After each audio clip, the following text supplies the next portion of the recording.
Dear students, आप लोग ready हो आपके लिए एग्जामिनेशन के लिए। और आप जिस ढंग से पूरा विश्वास के साथ हमें कह करके गए हो कि सर हमारी एग्जामिनेशन बड़ी अच्छी जाएगी, मुझे आशा है कि अच्छी जाएगी भी। आप लोग कॉन्फिडेंट हो, इसकी बहुत खुशी है हमको। आप लोगों को मैंने जाने समय भी कह दिया था कि थोड़ा सा हम MCQ बीच बीच में भेजते रहें, क्या बहुत मेजर इम्पोर्टेंट मैंने हिस्सा है आपके रिजल्ट के पॉइंट ऑफ व्यू से। MCQ आपका सॉलिड चला गया, मैच द फॉलोइंग सॉलिड चला गया, ऐसे आपने लिख लिया। पैसेज को अगले क्लास में हम समझा देंगे कि कैसे पैसेज बनाइएगा। ये दो चार बिंदुओं को अगर आपने टच कर लिया तो फिर हाफ ईयरली एग्जामिनेशन के लिए आपको परेशान होने की जरूरत है ही नहीं। How much you study it doesn't matter, how you study it matters the most. As I always tell you in the classroom, आपको हमेशा मैं क्लासरूम में कहता हूँ, आप कितना पढ़ते हो इसका कोई मायने ही नहीं रखता। आप कहोगे आकर के सर हम 14 घंटा पढ़ते हैं, हम कहेंगे आप भी अपने को बेवकूफ़ बना रहे हो और मुझे भी बेवकूफ़ बना रहे हो। वो मायने नहीं रखता, आप पढ़ कैसे रहे हो ये मायने रखता है। तो अभी हमें एग्जामिनेशन देना है, तो हमें ये देखना है कि हम किन किन बिंदुओं को टच करें जिससे हम ज़्यादा से ज़्यादा नंबर उठा सकें। MCQ उसमें से सबसे महत्वपूर्ण भूमिका अदा करेगा। चलो आज की MCQ 25 क्वेश्चन है, मैच द फॉलोइंग को मिला करके MCQ को देखते हुए चले। पहला क्वेश्चन है, he is dash boy who has stolen your pen. हमने यहाँ लिखा है द। ऑब्वियसली आपके मन में क्वेश्चन आएगा sir he is a boy क्यों नहीं होगा, जो आपने यहाँ द ही लिखा है। इसका कारण समझेंगे, जब भी किसी नाउन के बाद WH क्लॉज जाएगा, WH यानी हु, व्हेन, व्हिच, ये सब रहेगा, तो याद रखना उस नाउन के पहले हमेशा द लगाओगे। यहाँ बॉय के बाद क्या लिखा है, हु। यहाँ जैसे रहता this is dash book which I bought yesterday, तो यहाँ चूंकि बुक के बाद क्या आया, विच, इसलिए बुक के पहले हमें द लगाना होगा। तो यहाँ भी हु के वजह से इस बॉय के पहले हमें क्या लगाना पड़ा, द लगाना पड़ा। दूसरा देखो, my brother is dash NCC cadet. चूंकि NCC का जो साउंड है, उसकी जो ध्वनि है स्वर वर्ण से शुरू होती है। NCC आप हिंदी में लिख करके रफ में देखना तो N एकार एन, और एकार क्या होता है, स्वर वर्ण, और जिसकी ध्वनि स्वर वर्ण से शुरू हो उसके आगे हम लोग एन लगाते हैं। तीसरा देखें, she went dash the room, she went dash the room, वह कमरे में गई। शी वेंट मतलब क्या हुआ, वह गई। कहाँ गई, कमरे में गई। अब सवाल उठता है कि मैं के लिए यहाँ दो ऑप्शन है, इन है, इनटू है। कई दफा हम लोग ऐड का भी प्रयोग करते हैं मैं के लिए, लेकिन जब अवस्था को दर्शाते हैं तो उसमें इन इनटू लगाते हैं। तो अब आप हमसे क्वेश्चन करोगे, how shall I be able to select whether in will be used here और into will be used here. हम कैसे तय कर पाएंगे यहाँ इन लगाएं कि इनटू लगाएं। तो देखो, आपको सिखाया गया है इनटू का प्रयोग हम लोग गत्यावस्था के लिए करते हैं। जैसे वह गई, जब वह जा रही होगी तो उसकी अवस्था कैसी रहेगी, गति की अवस्था में होगी। कोई आदमी जब जाता है तो गत्यावस्था में रहता है, और जब गत्यावस्था को हम दर्शा रहे हैं तो वहाँ इन ना लगा करके किसका प्रयोग करेंगे, इनटू का। चलो आते हैं चौथा में, the bridge is dash the Ganga river. Bridge को हिंदी में हम लोग पुल कहते हैं। पुल कहाँ है, गंगा नदी पर है। अब पर के लिए आप ओवर भी लगा सकते हो, ऑन भी लगा सकते हो और एट भी लगा सकते हो। फिर वही आपके मन में क्वेश्चन आएगा, तब जब पर के लिए ऑन भी होता है सर, एट भी होता है, ओवर भी होता है, तो हम ये कैसे तय करें कि हम ओवर लगाएं कि एट लगाएं कि ऑन लगाएं। याद रखिए, जब दो नाउन या प्रोनाउन एक दूसरे के ऊपर नीचे हों, व्हेन टू नाउन्स और pronouns are upside down but the condition is that they do not touch each other. अगर दो नाउन प्रोनाउन एक दूसरे के ऊपर नीचे हों लेकिन एक दूसरे को टच ना करे, वैसे कंडीशन में हम लोग ओवर का प्रयोग करेंगे। जैसे पंखा मेरे सिर के ऊपर है, तो ना तो मेरा सिर पंखे को छू रहा है, ना पंखा मेरे सिर को छू रहा है, दोनों एक दूसरे के ऊपर नीचे हैं लेकिन अलग अलग है, हट करके। तो the fan is over my head. उसी तरह यहाँ भी होगा, the bridge is over the Ganga river, क्योंकि पुल और नदी एक दूसरे को टच नहीं करते लेकिन एक दूसरे के ऊपर नीचे होते हैं। ये हो गया प्रीपोजिशन सेक्शन। अगला 5 में आ गया, see took your pen. Question text section है ये। सी टुक योर पेन, यहाँ टुक देखो, जैसा आपको पता है क्वेश्चन टेक्स्ट में हमें पॉजिटिव को निगेटिव में, अफर्मेटिव को निगेटिव में चेंज करना या निगेटिव को अफर्मेटिव में चेंज करना होता है, और ये तय करना होता है कि उसकी सहायक क्रिया क्या है। तो सी टुक योर पेन, टुक क्रिया का दूसरा रूप है, ये क्रिया का कौन सा रूप है? दूसरा। V2 यानी सिंपल पास्ट की सहायक क्रिया डिड होती है, और आपको मालूम है यहाँ चूंकि ये अफर्मेटिव में है यानी नॉट नहीं लगा है, तो हमें आंसर यानी क्वेश्चन टेक्स्ट किसमें लिखना है? निगेटिव में। तो सी टुक योर पेन चूंकि सिंपल पास्ट है, इसकी सहायक क्रिया डिड होती है, तो सही जवाब बी नंबर है, डिडंट सी। डिड सी नहीं, डिडंट सी। पॉजिटिव को निगेटिव, निगेटिव को पॉजिटिव करना होता है। अगला देखते हैं, everybody dash this matter, this is from subject verb agreement and you have been taught that everybody, everyone, somebody, someone, nobody, no one, these are always considered similar। इन सबको हमेशा similar ही माना जाता है, कभी ये प्लूरल नहीं होता। तो एवरीबडी के साथ जैसा सब्जेक्ट वैसी क्रिया, सिंटैक्स में सब्जेक्ट वर्ब एग्रीमेंट में पढ़ते हो, सब्जेक्ट के हिसाब से हम किसको तय करते हैं? क्रिया को। तो सिंगुलर सब्जेक्ट के साथ क्रिया भी क्या लगेगी? सिंगुलर। तो इसमें चलिए चुनते हैं सिंगुलर क्रिया कौन सी है। तो देखो, पहला है अंडरस्टैंड, ये V1।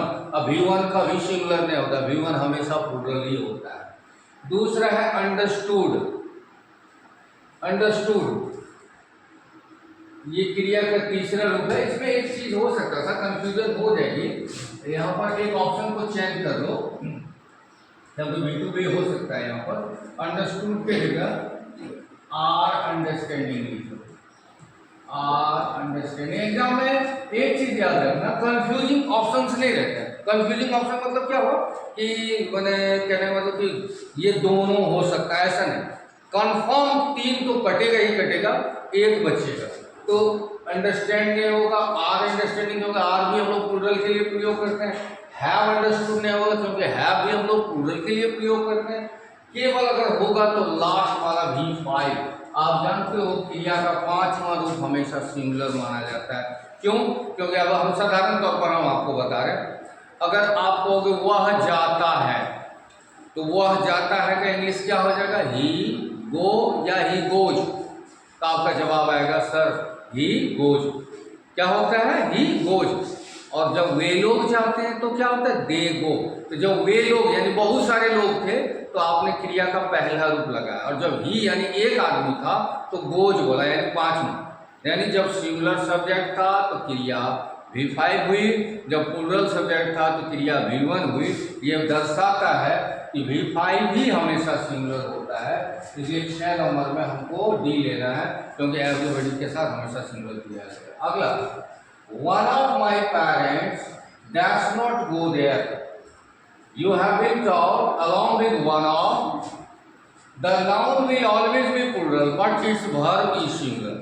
वन ऑफ के साथ नाउन हमेशा प्लूरल होगा, जैसे वन ऑफ माई पेरेंट्स है, पेरेंट्स प्लूरल होता है, माता पिता, तो नाउन तो प्लूरल होगा लेकिन उसकी क्रिया क्या होगी? सिंगुलर होगी। तो चलो आओ इधर क्रिया देखते हैं।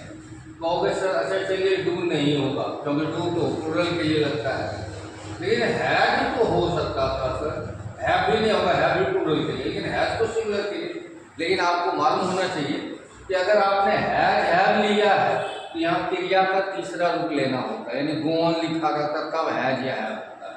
लेकिन सही जवाब लास्ट वाला है, does. One of my parents does not go there, मेरे माता पिता में से एक वहाँ नहीं जाते हैं। अगला मॉडल से, model of who dash do this work, क्या क्वेश्चन मार्क चुका है, who dash do this work. अब ऑप्शन है can, could, must, may. Must और मे तो एकदम क्लियर कट नहीं है, कुड हो सकता था लेकिन यहाँ पास्ट दर्शाया नहीं गया है। आप कुड जानते हो पास्ट का जब ये सेंस दे तभी कुड का प्रयोग होता है। सही जवाब कैन होगा, who can do this work.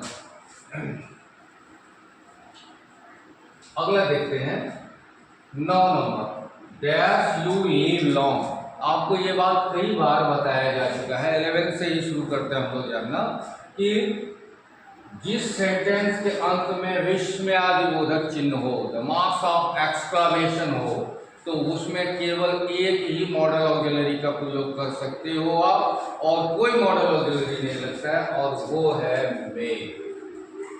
मे का है मे यू लिव लॉन्ग, माने तुम लंबे उम्र जियो। अगला देखते हैं 10 नंबर, 10 से आ गया।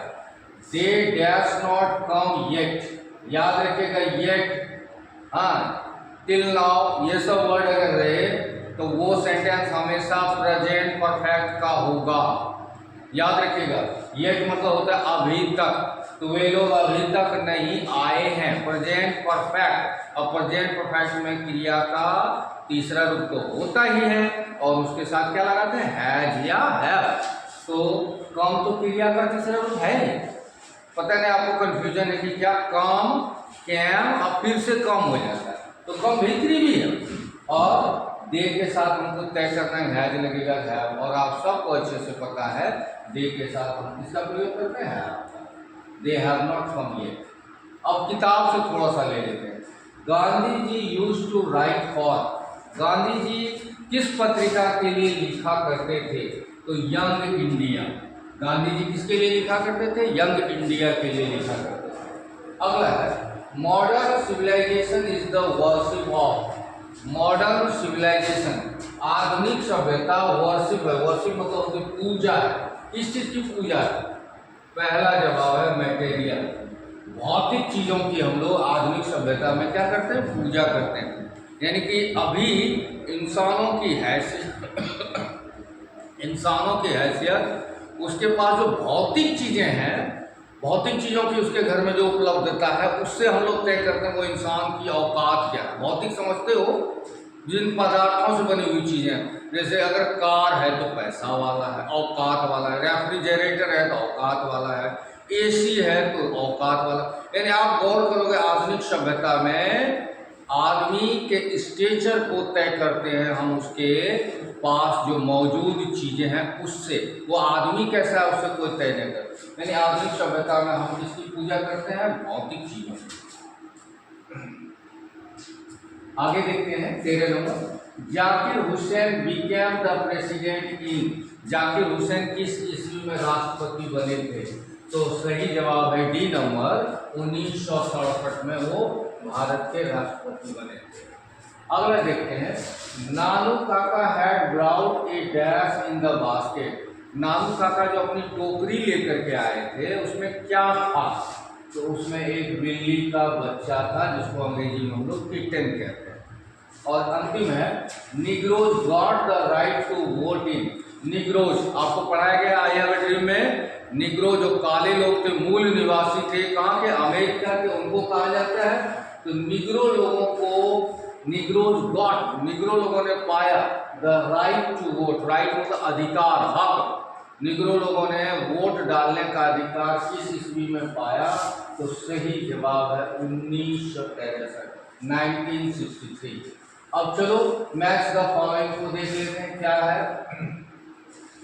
इंडियन सिविलाइजेशन किसने लिखा है, महात्मा गांधी ने, पहला का सही जवाब है डी। दूसरा अपिंच ऑप्शनल किसका लिखा हुआ है, मनोहर मालगांवकर, दूसरा का सही जवाब है सी।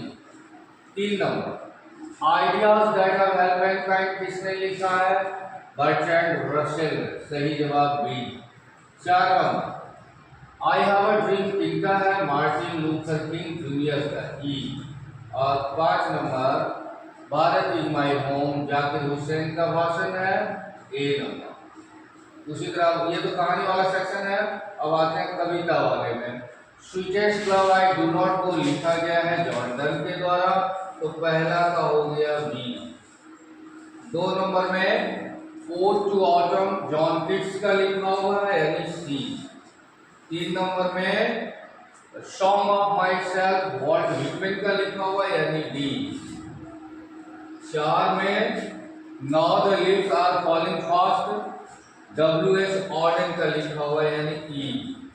और 5 नंबर एन एपिटाफ के वाल्टर डिला मेरा का है। यही तो है आपको मिलान करने वाला, और उधर MCQ था। अगले क्लास में थोड़ा सा पैसेज का, MCQ वाला तो देंगे ही, पैसेज की भी एक सेक्शन थोड़ा सा, ताकि आराम से इसको एग्जामिनेशन में आप पैसेज को डील आउट कर पाओ। और हमें उम्मीद है कि आप पूरा कॉन्फिडेंट होगा, उसमें कोई हिम्मत हारना ही नहीं है, आराम से एग्जामिनेशन को। Thanks all of you for watching this video.